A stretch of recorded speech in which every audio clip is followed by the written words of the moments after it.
Résolution du Front civil de résistance populaire, FCRP, relative à l'actualité politique récente en République démocratique du Congo, à savoir 1. Accord pour le rapatriement du corps d'Étienne Tshisekedi Mulumba à Kinshasa, signé entre le pouvoir d'occupation, l'UDPS et la famille biologique du défunt. 2. Meeting de l'UDPS à la place Sainte-Thérèse en Dili, le 24 avril 2018, et c'est non dit. Et 3. Le sommet du 24 avril 2018 de la double troïka de la SADC à Luanda, en République de Angola. Le Front civil de résistance populaire, FCRP en sigle, est très indigné au sujet d'un accord signé pour les rapatriements sans date du corps d'Étienne Tshisekedi Mulumba, décédé le 1er février 2017 à Bruxelles. Pendant plus d'une année, la dépouille mortelle a été empêchée sciemment d'être dignement enterrée au pays de ses ancêtres par un régime illégitime piloté par un sujet rwandais qui se nomme frauduleusement Joseph Kabila. Le Front civil de résistance populaire trouve insultant et qualifie cet accord signé entre un pouvoir d'occupation, l'UDPS et la famille biologique des l'illustre disparu, de l'accord de honte et de la compromission, boutiqué dans le but simplement de donner des béquilles à un imposteur criminel dont le mandat non renouvelable, usurpé aux élections chaotiques de 2011, était déjà échu depuis le 19 décembre 2016. On peut aisément comprendre que c'est par la corruption et le relent collaborationniste de l'élite politique toxique congolaise que ce pouvoir, honni par d'autres peuples, survit encore dans notre pays. C'est d'autant ridicule que blasphématoire que pour des raisons inavouées, le corps d'Étienne Tshisekedi soit devenu un objet de tractation avec des importuns, un pénitent venu de nulle part, né de père et de mère congolais. Étienne Tshisekedi Mulumba est un grand homme d'État qui, près de 60 ans, a servi son pays à de différents niveaux.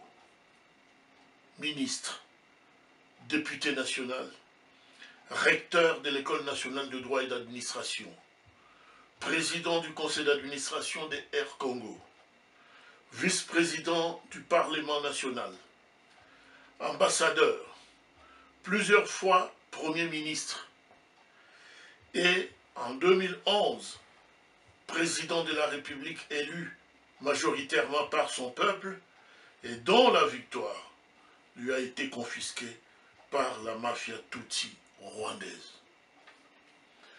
Pour le Front civil de résistance populaire, négocier le retour du corps de ce grand monument de notre histoire contemporaine avec des bandes, des bandits, des grands chemins, c'est insulter sa mémoire et son parcours élogieux. 2. Du meeting de l'UDPS à la place Sainte-Thérèse en Dili, et c'est non dit. Alors que, depuis 2016, toutes les manifestations organisées par l'opposition avec UDPS en tête étaient violemment réprimées dans le sang par la soldatesque sous les ordres de la Kabylie. Aujourd'hui, force est de s'étonner que le meeting de ce 24 avril, qui intervient curieusement au lendemain de l'accord décrié du rapatriement du leader Maximo, se soit déroulé sans tracasserie ni violence apparente de la part d'un pouvoir réputé souvent tortionnaire, si d'aventure les parties contractantes n'avaient pas obtenu chacun, en ce qui le concerne, sa part de faveur. Et par analogie, ce meeting est un véritable remake de ce que les Quinois avaient toujours vécu du vivant du Sphinx de Limété, qui, malgré sa popularité légendaire, celui-ci a malheureusement quitté ce méchant monde des vivants sans parvenir un seul instant ou un seul jour à s'installer au sommet de l'État congolais, alors qu'un imposteur venu du Rwanda avec des bottes de jardinier s'y loge allègrement et par défi.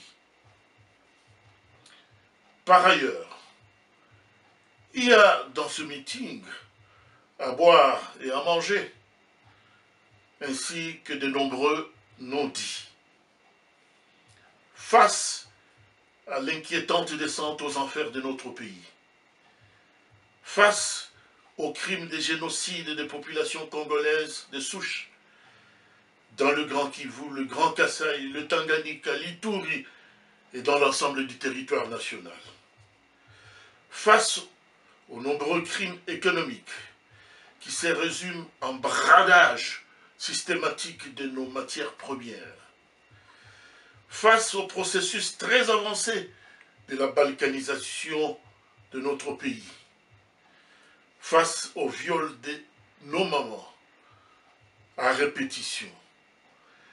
Face au plan machiavélique de la terre brûlée qui se cache derrière des vaches gardées par des militaires rwandais camouflés en civil dans le Kwango et dans le Kwilu.